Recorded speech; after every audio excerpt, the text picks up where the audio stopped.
Sa itsura't amoy pa lang ay talaga namang nakakatakam ang isang uri ng laman loob na nakuha namin sa ilalim ng karagatan. Kaya't for today's video, samahan nyo kami at tayo ay magluluto ng adobong laman loob ng tuna.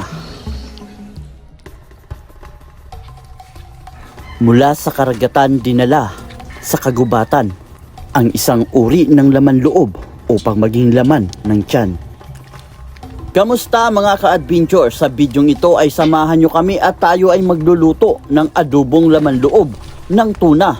Mga ka-adventure, nakatikim na ba kayo ng ganitong klaseng laman loob? Pa-comment naman dyan sa baba at pabanggit na rin kung taga saang lugar kayo para malaman namin kung hanggang saan umabot itong aking video. At pa-share na rin ng bidyong ito at huwag ding kalimutan na pindutin ang heart button. At kung hindi ka pa nga po nakapag-follow sa aming page, ay papalo naman ng Ampil Adventure, Dongs Karaon, at syempre ang inyong lingkod, Nyoko Adventure. At para nga maalis ang langsa nito, ay pinakuluan muna namin habang inihahanda ang ibang sangkap para sa adobong laman loob ng tuna.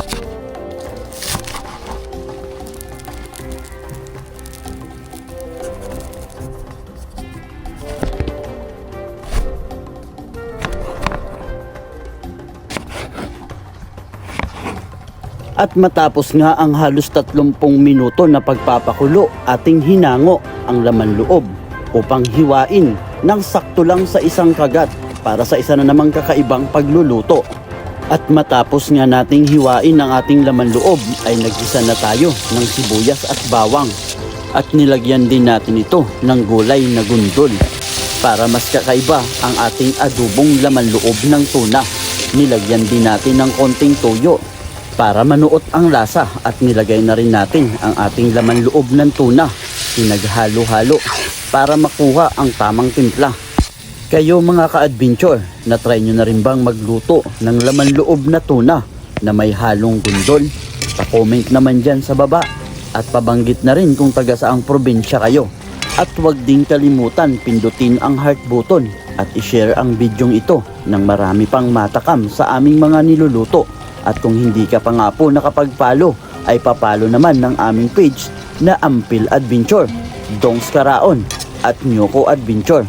At nilagyan nga po natin ng konting sili at sibuyas na dahunan para lalong sumarap ang ating niluluto. At mula sa apoy ay hinango, inilapag sa misa at nang ang kainan ay maumpisahan na.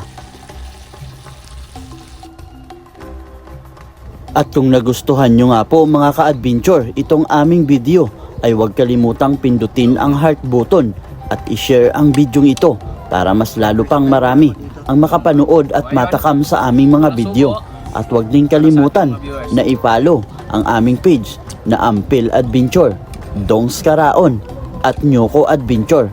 At maraming salamat po hanggang sa susunod na kakaiba na namang adventure, kakaibang pagluluto mula dito pa rin sa probinsya ng Masbate. Maraming salamat po hanggang sa susunod na ating video.